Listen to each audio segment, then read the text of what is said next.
E eu tô meio furibundo, tô meio fulo da vida com o seu amado técnico Adenor, viu, Vampeta? Com o seu amado Tite, porque ganhamos da Suíça de 1-0 de goleada, né? Pois bem, a Suíça faz gol a cada passagem do cometa Halley. E aí ele me leva Everton Ribeiro e Pedro. Não entraram 1 minuto em campo até agora. Seleção brasileira carece de um meia armador. Tanto que ele está tendo que usar, às vezes, na ausência do Neymar, o Lucas Paquetá. Ontem fez a besteira de tentar botar o Rodrigo. Everton Ribeiro, nem um minutinho em campo. O jogo estava ruim, a bola não chegava pro pombo.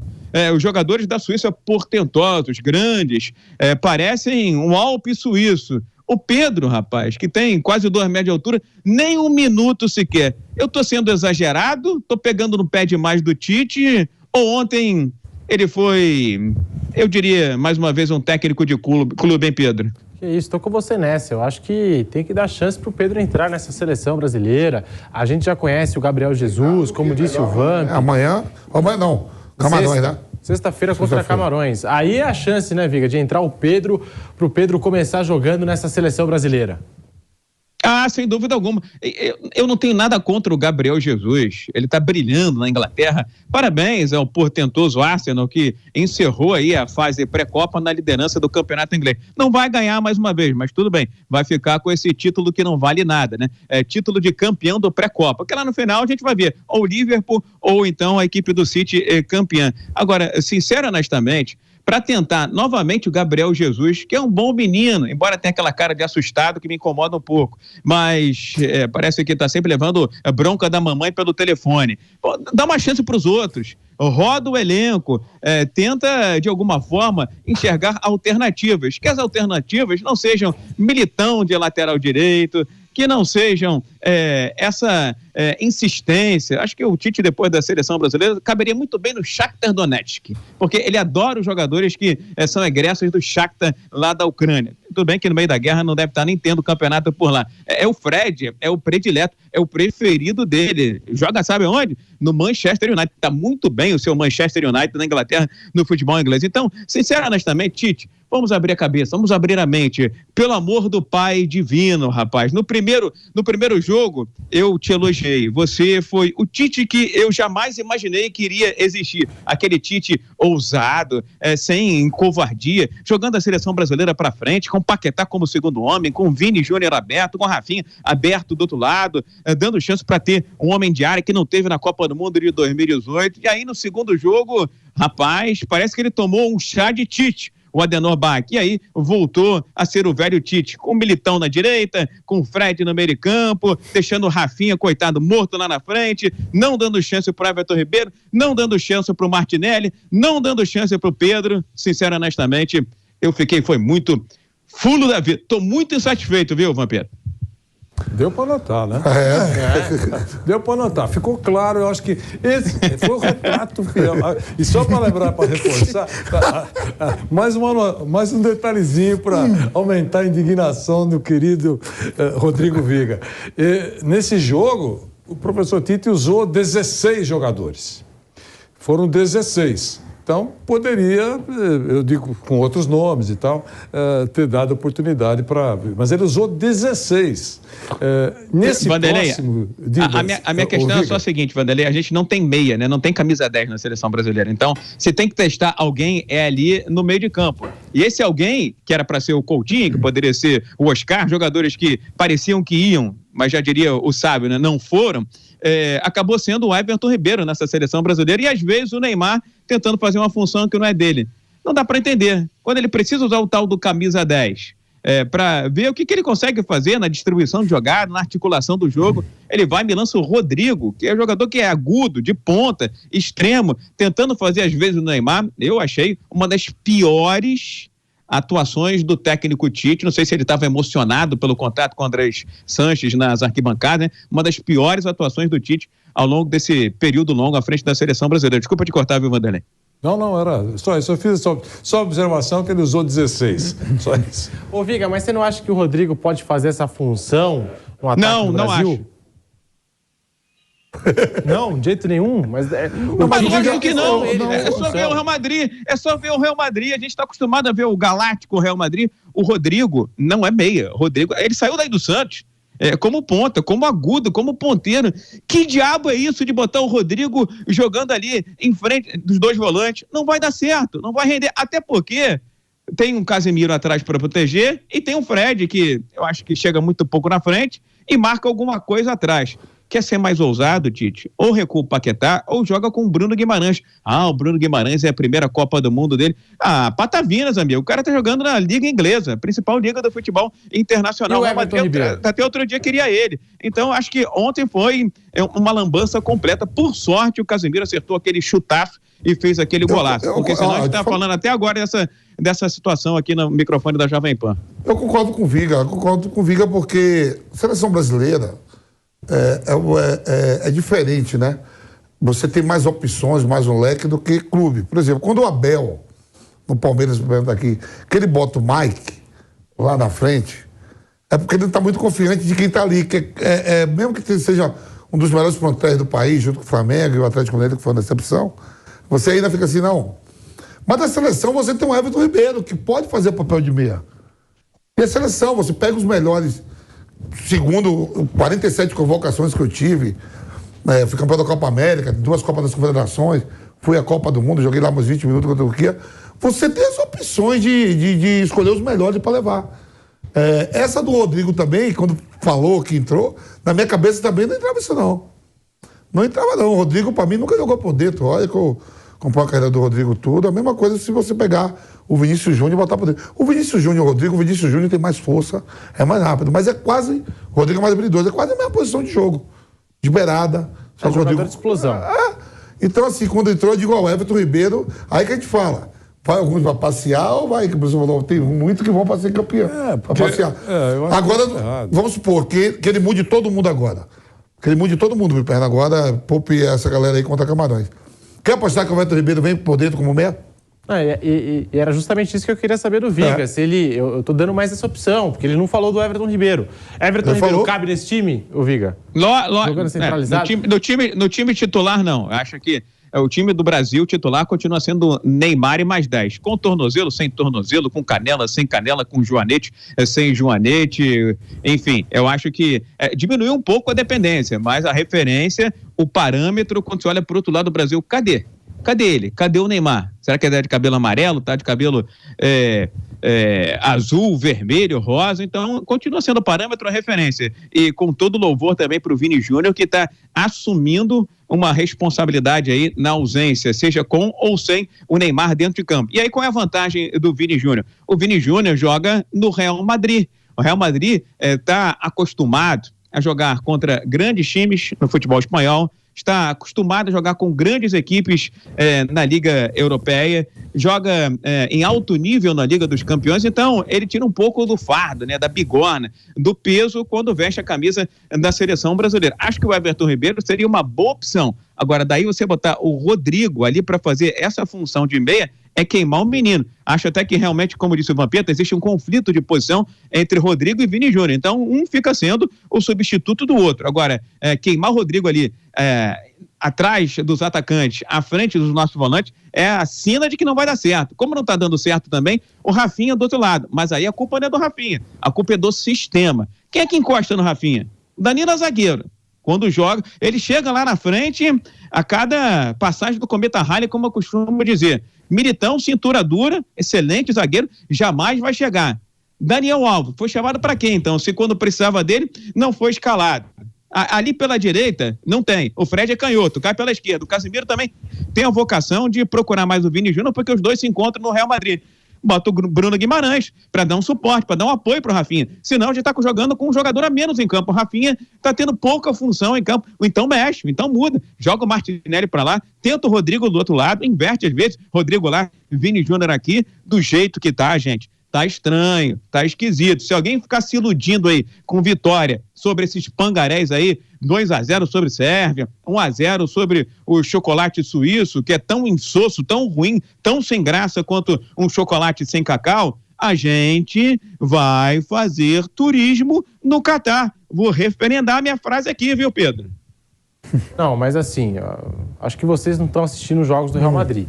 Porque o Rodrigo, ele faz todas as funções do ataque do Real Madrid. É claro que ele nasceu no Santos como raio da vila, jogador de explosão, pelas beiradas do campo. Mas hoje no Real Madrid ele está jogando até de centroavante na vaga do Benzema. Ô Pedro, a parte do meio campo do Real Madrid, os franceses lá, com Toni Kroos e Modric. O Rodrigo não vem fazer essa função de 10, não. Às vezes o Real Madrid joga até sem 10, cara. Normalmente ele joga sem 10. Porque o 10 dele é o Modric que faz tudo no meio campo. Isso. Mas eu digo que o Rodrigo... Mas lá na parte do ataque, você vai assim no ataque, o Rodrigo às vezes faz uma sombra de 9, joga pelo lado direito. Mas esse negócio de vir por dentro, quando o Modric não joga, aí você tem o Valverde, ele usa 3 jogadores de meio campo. O Real Madrid não tem um meia. Eu concordo contigo e eu acho que o Viga tocou num ponto importante, interessante. Discordo de algumas coisas, né? Porque também entra um pouquinho de mimimi. Mas o Viga tem razão numa coisa. Isso. Que é o seguinte, o Rodrigo, Viga... Bota o Everton no gol. Enfim, o Rafinha, Viga... O Rafinha, de fato, ele está abandonado. Porque tem um lateral que tem dificuldade para subir. Qualquer um deles, seja o Militão ou o Danilo. E com o Paquetá um pouco mais recuado, então falta alguém chegar um pouco mais, alguém do meio campo, encostar nele para dar a opção de povoar mais aquele setor, de uma tabela e de abrir a marcação. Então ontem, por exemplo, era um jogo em que eu teria adiantado o Paquetá, como ele fez, mas não com o Fred, e sim com o Bruno Guimarães. Por quê? Porque o Bruno Guimarães, na função do 8, ele é mais próximo daquilo que o Paquetá foi escalado para fazer na Copa do Mundo. Ou seja, segundo volante. Agora, o Pedro, Viga, veja, o Pedro, ele disputa com o Everton a condição de o 26º jogador da lista. Então, o Pedro, para mim, ele vai ser agora o Dadá Maravilha de 70. Tá lá, porque pediram, houve lá um clamor popular, ou numa situação extrema, você vai jogar contra Senegal. Você precisa de um atacante para, nos 10 minutos finais, você está perdendo para Senegal. Um cara parrudo lá para brigar com, sei lá, o Koulibaly. Aí põe o Pedro. De resto, eu acho que ele não vai jogar. Então ele errou, né? Então o Tite errou, né? Porque ele deveria ter levado mais um meia, em vez de levar 9 atacantes. Vamos retropolar. Vamos retroagir a 7 de novembro. Teve o erro crasso da convocação do Daniel Alves, mas quando a gente falava aqui do Rodinei, o pessoal dava gargalhada. Eu vou repetir aqui, viu, Pedro? Para jogar com um Militão de cintura dura na lateral direita, é melhor jogar com alguém na função. Joga com o Rodilindo. Ia chegar no fundo toda hora. Se quiser, pega o do Palmeiras. Se quiser, pega o Fagner, que jogou a última Copa não. Ia chegar no fundo toda hora. O Rafinha é um órfão no ataque da seleção brasileira. Não tem um sequer para ajudar, para apoiar, seja lateral, seja meia, seja volante, seja atacante. Então, se o Pedro está indo para fazer turismo, eu acho que você disse que o Everton poderia também fazer turismo, mas tenho certeza que no seu coração, ao viver, ele poderia ser o titular da seleção brasileira. Não, terceiro goleiro, tá não. Bom. Então. eu acho que aí é um erro de vício, é um vício de origem. Na hora de convocar, quantos meias eu tenho? Eu tenho o Paquetá, que é mais ou menos, eu tenho o Neymar, que também não é meia, tá jogando de atacante, eu tenho um meia, que é o Everton Ribeiro. E se o Everton Ribeiro não der certo? Se ele pegar Covid, se tiver dor de barriga, se não se apresentar bem com a seleção brasileira, como é que vai fazer? É nessa situação que a gente tá agora, gente. E aí, Vanderlei, qual recado você quer mandar para o nosso Rodrigo Viga? Só para concluir, eu queria dizer o seguinte, que pelo jogo de ontem, né, vamos falar do jogo de ontem, pelo jogo de ontem, no ranking de virtudes da seleção brasileira, a persistência está liderando. O time não jogou um futebol entusiasmante mesmo, mas persistiu para ganhar o jogo. Então, era o que se esperava. Mas não teve criação. A criação foi muito pequena da seleção brasileira. Eu até brinquei com um companheiro dizendo, olha, colocaram 16 jogadores e ninguém conseguiu substituir o Neymar. Foi exatamente isso que aconteceu. Então, a criação da seleção brasileira foi muito pequena. ontem. Então, cabia perfeitamente um jogador que atua no meio de campo. E eu recebi uma mensagem dizendo que o Tite ontem fez mais ou menos o que andou fazendo o técnico do Uruguai, não usando o Arrascaeta, deixando o talento do Arrascaeta, construtor, aquele negócio todo, no banco, não usando algum armador, alguém que criasse alguma coisa no time brasileiro. Então é isso, faltou. A criatividade do Brasil foi pequena, mas os 2 jogos mereceu vencer. O que vai ter pela frente, eu acho que as dificuldades vão aumentar. Claro que vão aumentar. É bom vencer, é bom passar em primeiro lugar, aquela coisa toda. Tá, isso que pensei o que disse o Viga, ele tem razão. Não foram superpotências que nós passamos. Se você recuar, por exemplo, os últimos jogos, só em 2022, tanto da Suíça como da Sérvia, da Suíça principalmente, a Suíça nos últimos jogos que ela fez, se eu não estiver equivocado, nos últimos 8 jogos, ela marcou 3 gols. 8 jogos, 3 gols, é isso, não é? Correto, Pedro? Isso. 3, então, quer dizer, o poder de fogo suíço, convenhamos, não é assustador.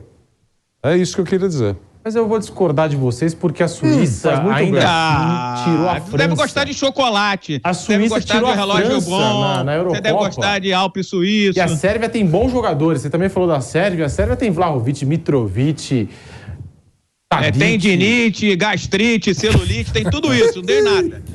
Não, mas são jogadores que estão na Europa. O Vlahovic, artilheiro aí, tem alguns jogadores muito bons. Da Fiorentina para a Juventus. Tem o Mitrovic, 9 gols, O que o cara fez em campo, Pedro? O que o cara fez em campo? Não fez rigorosamente nada. Os jogos em 2022, ela fez 18 gols.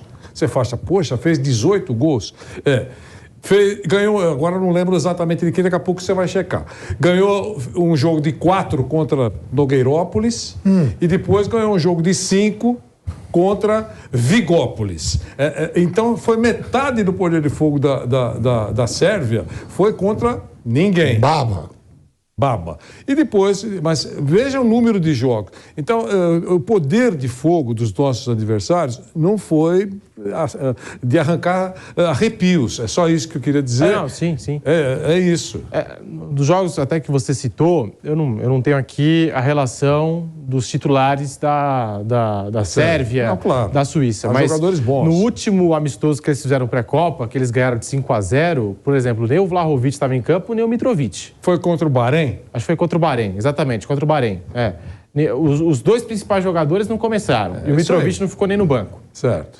Mas, enfim, eu não acho que é baba. Poderoso Bahrein, você tem que levar em conta. Não acho que é baba. Eu acho que o Brasil passou por 2 seleções ali, de um nível Bahrein, se jogar com o nosso time aqui da CESP aqui, a gente ganha, pô. Não, Bahrein sim, mas tô falando da Suíça e da Sérvia. Não deu um chute no gol do Brasil. Não é possível que eu esteja sozinho. Não deu um chute no gol do Brasil. Ganhou da Espanha recentemente, em setembro, ganhou da Espanha lá em Madrid. E agora você vai me ajudar, Piperno. Foi a Suíça ou foi a Sérvia que empurrou a Itália para a repescagem? A Suíça ganhou o grupo da Itália e a Sérvia ganhou o grupo de Portugal. Peraí. Aí, a gente acompanha. Pelo amor de Deus, que parada. Peraí, Viga. Escuta aí, Viga. A Suíça, não. A Itália fez de tudo para não ir para a Copa. Campeã europeia. Não foi a Suíça, não. Por 3 oportunidades, a Itália conseguiu empatar com a Irlanda. Não é a Irlanda que vai para a Copa, não. Outra Irlanda que é ruim. Foi. Teve chance de ganhar em casa para já classificar. Não fez. Depois, na última rodada, isso não está acompanhando. Só chegar em... Não é Dublin, não, como é a outra capital lá? A gente foi em Dublin? Belfast. Como é o nome? Belfast. Belfast. Não, Belfast é lá no Rio. Rapaz, o pessoal tá dizendo que foi a Suíça que classificou. A Itália fez de tudo, a campeã europeia. Perdeu um pênalti. Quando você fala assim, a Suíça tá no grupo da Itália, a Suíça tirou a Itália. Mentira que eu acompanhei. A Itália não quis ir pra Copa. Macedônia do Norte, amigo. Macedônia do Norte. Venceu a Itália por 1-0. A Suíça é melhor que a Sérvia. Na Eurocopa. Eu também acho. Venceu Portugal também, 1-0, né, Kaique? A Sérvia ganhou o grupo de Portugal. A Sérvia ganhou o grupo que tinha Portugal. Jogou aí o grupo que tinha Portugal, ela ganhou o jogo no roubo. E aí, vocês olham os outros times que estão no grupo de Portugal. Ilhas Faroe, Ilhas Salomão, Jalbretá, sei lá, esses nomes, tudo que apareceu aí na bola. Gibraltar. Aí não. Então vocês... Tem umas babas lá também, tá achando que porque aí falou aqui, o futebol sul-americano tem as babonduras, não sei o que. Não, o sul-americano não. Então vocês estão querendo dizer que o Brasil não jogou contra ninguém. Não, dois jogos. Vou te falar, Foi eficiente. Vou te falar, acompanhando mesmo. Se você olhar o grupo de Portugal, ver as babas que tinha ali. Mas Portugal Puxa aí, não passou, produção. Vando. Pode puxar. Pode puxar. Pode puxar. A Suíça. Chega a Itália, que eu fico olhando aqueles italianos, digo, como é que pode? A seleção boa daquela, jogadores bons. Se tiver a seleção da Itália jogando, como é que a Suíça foi? Mentira. Os italianos falaram, vamos bagunçar aí. Eu acho que foi protesto por causa do Catar. Não vamos pra lá. Não foi. É verdade mesmo. Pô, 3 oportunidades. Jorginho perdeu pênalti contra a Suíça. Depois foi lá na Irlanda, que lá tem 2 Irlandas, né? Tem uma que é boa e outra que é ruim. Ela foi lá pra que é a pior de todas. As duas bebem. Ele conseguiu empatar, só ganhar de 1-0 tava na Copa, não foi? Ô, Vampeta, não fala mal da Irlanda não, que a cerveja lá é boa, hein, por favor. Mas você acabou com o Eire, você acabou com o Estreito de Gibraltar, mas você pode, você tem toda a nossa aquiescência aqui no microfone da calma Jovem aí, Pan. é incaível. Peraí, calma aí, o grupo Ira, vê se não volta. Eu tô falando da Irlanda que é ruim. Vai que o Ira volta de novo e falou, olha lá. O Ira bom, o Ira da música popular brasileira, o Vampeta, eles perderam para Macedônia do Norte. E se baseando por esse conceito aí do meu querido Pedro, então você está dizendo que ou Suíça ou Sérvia, ou até mesmo as duas, na semifinal da Copa do Mundo, é isso, Pedro? Não tô dizendo isso.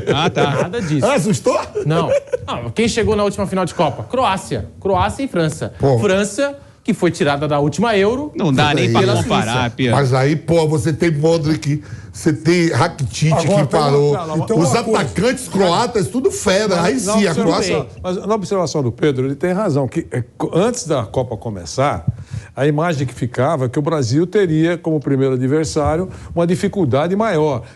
O adversário foi mostrado como um adversário com mais força. Seria a dificuldade maior para um grandão O craque deles, o craque da Sérvia joga no Ajax. Quem tirou o Brasil na última Copa foi a Bélgica. De Bruyne, Hazard, Lukaku, é brincadeira. De Bruyne, Lukaku e Hazard. Só fala esses 3 aí. Vocês desprezaram a Bélgica também ficou naquela a imagem situação. da vice-campeã Vocês falaram do que era mundo. impossível o Brasil ser eliminado pela Bélgica. Você quer comparar? A última Você quer semifinal de comparar? Copa, formada Eu por não. europeus. Você quer comparar Kompany, De Bruyne, É Lukaku, outra geração, de fato. Hazard querendo Comparado jogar com a desse ano. com o time da Sérvia? Com o time da Suíça, não, pô. Mas dá jogo. O quê? Sérvia e Bélgica hoje, se colocasse Sérvia e Bélgica hoje, dá jogo. Os belgas 4 anos mais velhos. Dá jogo. E a Bélgica ganha. Se Lukaku tiver, ganha fácil. Porque aquelas. Meu Deus, que time lento. Mas, Viga, antes, pra gente fechar aqui o assunto de seleção brasileira, sobre o Vinícius Júnior.